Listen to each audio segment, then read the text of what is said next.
So colors, the next step to the black and white series. You have to understand values before you can really control color. This one will still have the regular quarters. It focuses on drawing. So we have multiple categories here as well, and multiple skill levels of how to step into it. So this is the schedule again, and you're going to see overlapping classes. We have multiple classes happening at the same time, depending upon the skill levels of the different teachers' availability, as well as the students to which section they would like to be in. There will be more information on schedules online. Let's go to the color series, beginner and intermediate. The first class for going into color for oil painting is this general introduction to oil painting. So this is a class that focuses on still life, but it uses still life to introduce how paint functions. It's more about how to mix colors, how to maintain color control, how to prime your palettes, prime your canvases, take care of brushes, brush control. So if you've never painted, this is an essential class for you to take before you jump into anything else. And it covers, it goes from a very simple palette to an expanded palette, and students do multiple paintings throughout the week. But the still lifes are kept more in a simple fashion so they can absorb the information they're going in a very fast pace. So this is, as I said, it's essential as you want to move forward into the other classes. Color theory is presented, lights and darks, how to handle shadows and lights within color is the first time you're really going to be thinking about warms and cools and how do they interact and things of that nature. So you're applying all of the black and white structural things that we've learned before to paint. You even start with a black and white painting so you become accustomed to the viscous liquid mediums, but using the same traditional skills, and then we immediately jump into color. So the next one is actually, I skipped forward one by accident. We do oil painting, still life, and landscape. So this is taking the same skills that were presented in the first beginner oil painting class and advancing them. More time spent on still life, a little more strict about how you approach them, making sure that you're dealing with more textual elements and more advanced principles in painting. Also general landscapes, so larger sweeping landscapes, mountains, plains, traditional landscapes are dealt with, and the value patterns are different between the two and how they're approached.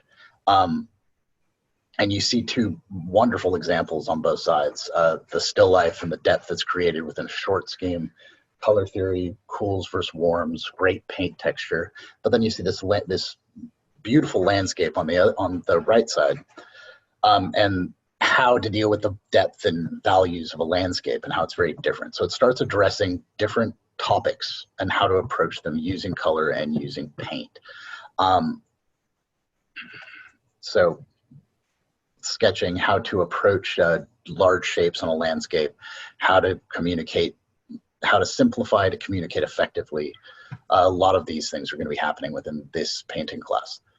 So the next painting class that we're going to deal with, the one I skipped to by accident, is the oil painting pets and animals.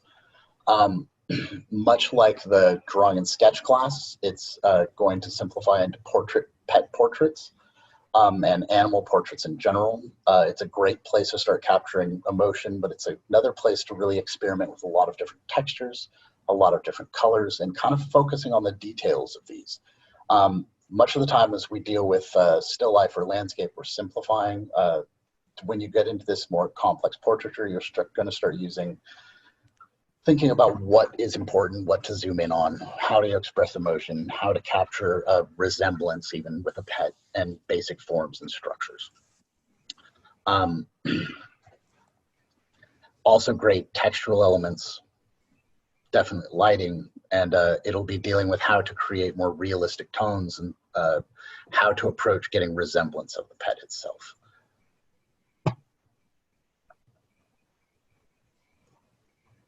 So we get into our first more advanced painting topic, the cityscape and landscape painting topic. The landscapes are definitely a step more cityscapes are definitely a step more complicated than the traditional landscape. This is where taking the perspective class, even taking the quick study watercolor class can apply to going into this class.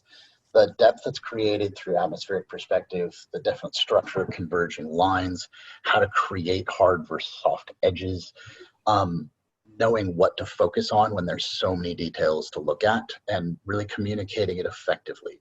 This is a really strong class taught by a really strong teacher. And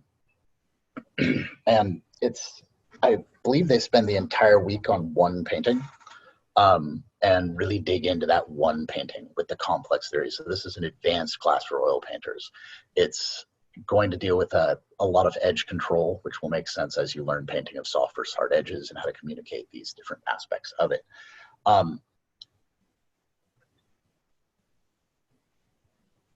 So we also go into the next advanced painting class, portraiture. So portraiture is definitely a very complex topic. And when you add color to it, it's already hard, black and white. When you add color to it, it bumps it up a whole other level of difficulty. Dealing with the different skin tones and how to create them with color and keep the translucencies as well as the reflective nature of skin, the cools versus warms, maintaining structure. There's a lot to absorb within a portrait painting class using oil paint in general, and this is what this class is going to focus on. It's going to maintain your ability to keep the structure that you've learned with your black and white skills and bring color into your ability. And you're going to see the top 3 are by the instructor, and then the bottom 6 are by different students throughout the time, and different painting textures, different painting styles, but they all use the same core skills of light versus dark, warm versus cold, plane changes, soft versus hard edges, and how to control those using different brush techniques. And definitely the one thing everybody seems to be worried about when they enter portraiture is mixing skin tones in general. So we're going to go through that. It's a very good, complex class. They'll be creating multiple paintings through the week. And let's go into the color series track for oil pastel. So once again, it'll be using landscape and architecture. These are simplified forms using oil pastel, and it's going to deal with the layering system of pastels themselves. They function differently than a lot of the other mediums that students would be encountered. It's a dry medium. It's an oil crayon. And so how the layers function with them, they layer on top of each other. We're going to be using the landscape skills, the perspective skills, the structural skills, and then it's going to be how does this medium function? And it's an introduction into the medium of oil pastel. The approach for it is very different than a lot of the other mediums, and so it's a very good, strong place to do. And I think dealing with structure and dealing with landscape creates a lot of different layers as we go back into space, and there's a lot to absorb. That bright colors are achievable, but as well as earthy, atmospheric things. So it's a very good medium, very strong medium, very complex medium in reality. So watercolor basic techniques using still life. I believe there's also a lot of brush technique and abstract painting in this, just in the beginning to learn how the paint functions and how the colors blend together.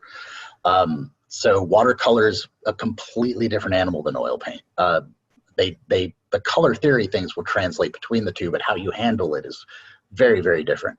And so it's going to be dealing with everything from the introduction of how to mix colors, how the wet paper responds to dry, to mixing on the palette, to mixing on the paper itself, how different layers of it will work, brush handling, water texture. There's just numerous things that apply with watercolor, and this is a really strong class to come into the introduction of how it functions.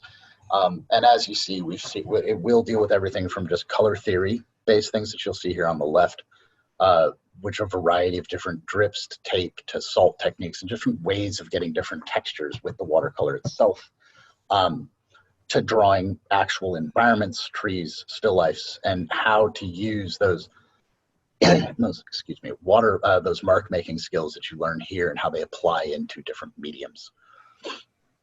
The watercolor will eventually go into a much more complicated version where students will distill that information down into more specific skills, landscape and architecture, will be used here. So creating depth with watercolor. And so they'll slow down. They'll be spending more time on these paintings and learning how to really control the medium a little bit more into more specifics and really getting clarity into them. They'll be working on a slightly larger scale within this. And sticking with the landscape gives you a lot to kind of absorb. There's a lot of details. You have to figure out how to communicate it in an effective manner without over detailing it. So really, really great, strong class with a lot of different things to absorb. So a lot of color theory, brush handling, how the wet versus dry, and different things of that within the medium itself. So watercolor is definitely just a complex medium. It's, in my opinion, kind of scary sometimes, but it's easy to use, but not forgiving in the way that it's like almost like pen and ink in that way. So we have the color series track, watercolor portrait. So once again, it's going to be used how to utilize the portraiture skills with watercolor and how the layer-based techniques here will function. Using very warm, translucent tones to create the skin tone that you're trying to deal with, to the hair textures, to how to achieve different textures with watercolor, addressing background forms with foreground and level of structure. This is once again taking those foundational skills that we learned with black and white, applying them to the structure of a portrait using color, but maintaining value. It's a difficult skill. Color is hard to work with. There's a lot of moving parts to it. And value is still super important. And so we have to kind of stay with that as we go into color, and portraiture is a place to do that. It's a really great place to learn a lot of these different skills. And so we have that as like the final big watercolor traditional class that we'd have. For the color series track, we also have abstract drawing and painting. This is a place where you can take a lot of those traditional value skills, structure skills, oil painting or watercolor or oil pastel, or any of the mediums that you've seen before, and experiment. See what they can do without much connection to it having to definitely look real. There's a lot of learning that can happen here. There's a lot of exploration, a lot of ways to deal with, to really look at how colors work together. Most of the class will be done at a very fast pace for abstract drawing, so you're not really overthinking things. And it's going to be basically exploring everything from different abstract schools and distortion schools, expressionism, cubism, and a variety of other approaches with an abstraction, which all rely on your technical skills. You have to understand value. You have to know how to separate using value. If you don't, you will lose control. So it's a great place to just kind of have a little bit of freedom. You can really kind of play with the skills that you've learned in other classes and let it kind of grow in a lot of different ways. It's a very fun, fast-paced class, very colorful.